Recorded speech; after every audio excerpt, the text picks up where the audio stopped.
नमस्कार प्यारे भक्तों, आप सभी का हमारे YouTube channel super hit Nooli 372 में हार्दिक स्वागत है। और आज हम लेकर आए हैं पवित्र और चमत्कारी सोमवार व्रत कथा, जो भगवान शिव को समर्पित है।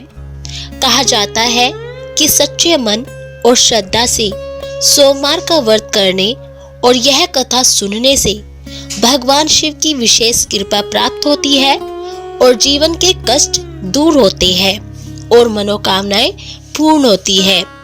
यदि आप भी अपने जीवन में सुख, शांति और समृद्धि चाहते हैं तो इस कथा को अवश्य सुने और श्रद्धा से ओम नमः शिवाय का जाप करें। वीडियो शुरू करने से पहले आपसे विनम्र निवेदन है कि चैनल को सब्सक्राइब करें, वीडियो को लाइक करें और कमेंट करें हर हर महादेव। तो आइए श्रद्धा और भक्ति के साथ आरंभ करते हैं सोमवार व्रत कथा। बोलो भगवान शिव की जय हो। एक नगर में एक बहुत ही धनवान साहूकार रहता था और उसके घर में धन की कोई कमी नहीं थी, परंतु वह बहुत ही दुखी रहता था क्योंकि उसके कोई पुत्र नहीं था। वह इसी चिंता में दिन रात दुखी रहता था और पुत्र की कामना के लिए वह प्रत्येक सोमवार को भगवान शिव जी का व्रत, पूजन एवं कीर्तन किया करता था तथा शाम काल मंदिर जाकर भगवान शिव जी के सामने दीपक जलाता था। उसके इसी भक्ति भाव को देखकर एक दिन माता पार्वती ने भगवान शिव से कहा कि हे प्रभु, यह साहूकार आपका अनन्य भक्त है और सदैव आपका पूजन एवं व्रत बड़ी श्रद्धा से करता है। आपको इसकी मनोकामना पूर्ण करनी चाहिए। भगवान शिव जी ने कहा, हे पार्वती, यह संसार कर्म क्षेत्र है। किसान खेत में जैसा बीज बोता है वैसा ही फसल काटता है और उसी तरह मनुष्य इस संसार में जैसा कर्म करते हैं वैसा ही फल भोगते हैं। माता पार्वती ने अत्यंत आग्रह से कहा, हे प्रभु, जब यह आपका अनन्य भक्त है और उसको किसी प्रकार का कोई दुख है तो उसे आपको अवश्य दूर करना चाहिए। आप तो सदैव अपने भक्तों पर दयालु होते हैं और उनके दुखों को दूर करते हैं। यदि आप ऐसा करेंगे तो मनुष्य आपका पूजन तथा व्रत क्यों करेंगे? माता पार्वती का ऐसा आग्रह देखकर भगवान शिव जी बोले, हे पार्वती, इसको कोई पुत्र नहीं है और इसी चिंता में यह अत्यंत दुखी रहता है। इसके भाग्य में पुत्र न होने पर भी मैं इसको पुत्र प्राप्ति का वरदान तो देता हूँ, परंतु वह पुत्र केवल 12 वर्ष तक ही जीवित रहेगा और इसके पश्चात वह मृत्यु को प्राप्त हो जाएगा। इससे अधिक मैं इसके लिए कुछ नहीं कर सकता हूँ। माता पार्वती और भगवान शिव का वार्तालाप साहूकार ने सुन लिया और इससे उसको ना तो प्रसन्नता हुई और ना ही दुख हुआ। वह पूर्व की तरह भगवान शिव जी का व्रत और पूजन करता रहा। कुछ समय बाद साहूकारनी स्त्री को एक पुत्र हुआ और साहूकार के घर में बहुत खुशी मनाई गई, परंतु साहूकार को ये बहुत अधिक खुशी नहीं हुई क्योंकि वह जानता था कि उसका पुत्र अल्पायु है। और जब वह बालक 11 वर्ष का हो गया तो बालक के माता ने उसके पिता को उसका विवाह करने के लिए कहा। तब साहूकार ने कहा कि मैं अभी इसका विवाह नहीं करूंगा, अभी मैं इसे शिक्षा प्राप्त करने के लिए काशी पढ़ने के लिए भेजूंगा। साहूकार ने बालक के मामा को बुलाकर बहुत सा धन देकर कहा कि तुम इस बालक को काशी जी पढ़ने के लिए ले जाओ और रास्ते में जिस स्थान पर जाओ तो हवन तथा ब्राह्मणों को भोजन कराते और दक्षिणा देते हुए जाना। दोनों मामा भांजे हवन और भजन कीर्तन करते हुए ब्राह्मणों को भोजन कराते तथा दक्षिणा देते हुए काशी नगरी की ओर चल पड़े और रास्ते में उनको एक शहर पड़ा। उस शहर के राजा की कन्या का विवाह था। परंतु जो राजकुमार विवाह करने के लिए आया वह एक आंख से काना था। उसके पिता को इस बात की बहुत चिंता थी कि कहीं राजकुमारी मना ना कर दे। जब उसने सेठ के अति सुंदर लड़के को देखा तो मन में विचार किया, मैं इस लड़के से वर का काम चलाया जाए। ऐसा मन में विचार करके राजकुमार के पिता ने लड़के के मामा से बात की और कहा कि इसके बदले में मैं आपको बहुत सारा धन दूंगा। तो वे इस बात को मान गए और विवाह कार्य अच्छे से संपन्न हो गया।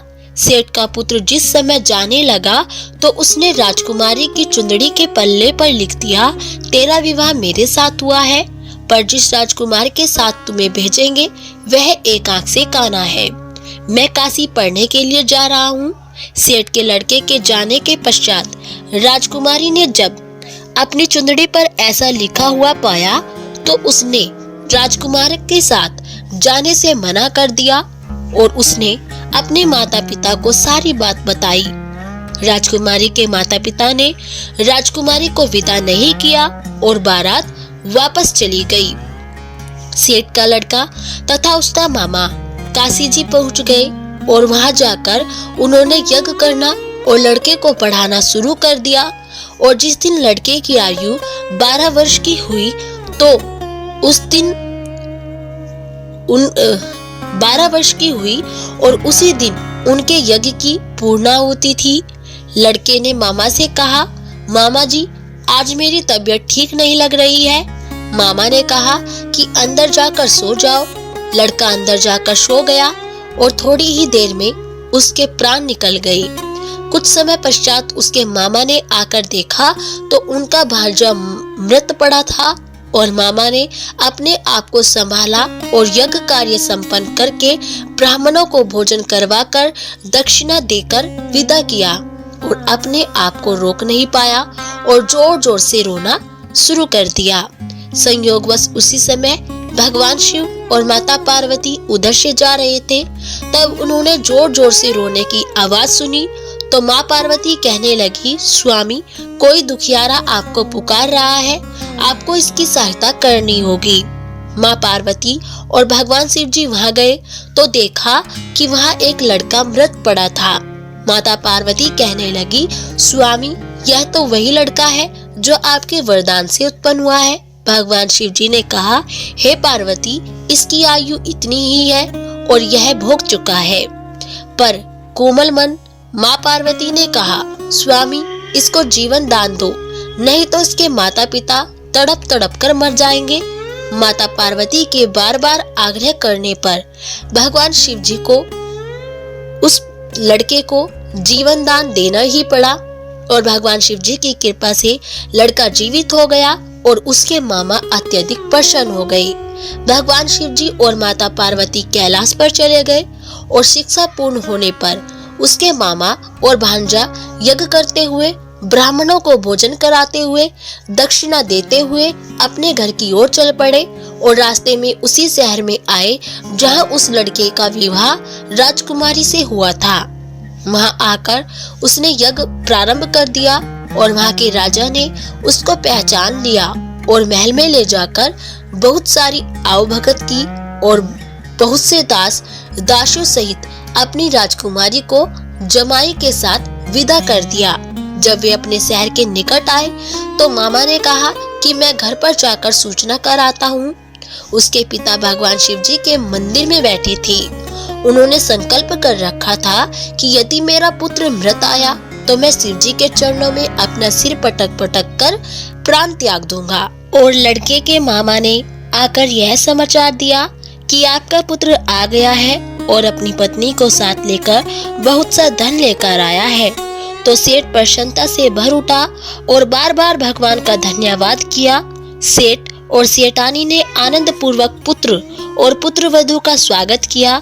सभी बड़ी प्रसन्नता के साथ रहने लगे तथा सारी नगरी में कहलवा दिया गया कि इस व्रत को करने से विवाह योग्य कन्या को उत्तम वर, उत्तम गुण, रूप, सौंदर्य तथा स्त्रियों के अनेक गुण वाली संतान, स्वर्ण, वस्त्र और अखंड सौभाग्य की प्राप्ति होती है तथा पति पत्नी का कभी भी वियोग नहीं होता तथा अंत में शिवलोक में निवास करते हैं। और यह व्रत ऐश्वर्य को प्रदान करने वाला है। जिस घर के स्त्री पुरुष इस व्रत को करते हैं उस घर में हमेशा भगवान शंकर तथा माता पार्वती की कृपा रहती है। बोलो भगवान शिव की जय हो। तो प्यारे भक्तों, ये थी सोमवार व्रत कथा। यदि आपको हमारी ये कथा अच्छी लगी हो तो प्लीज हमारी वीडियो को लाइक करें और चैनल को सब्सक्राइब करना ना भूलें।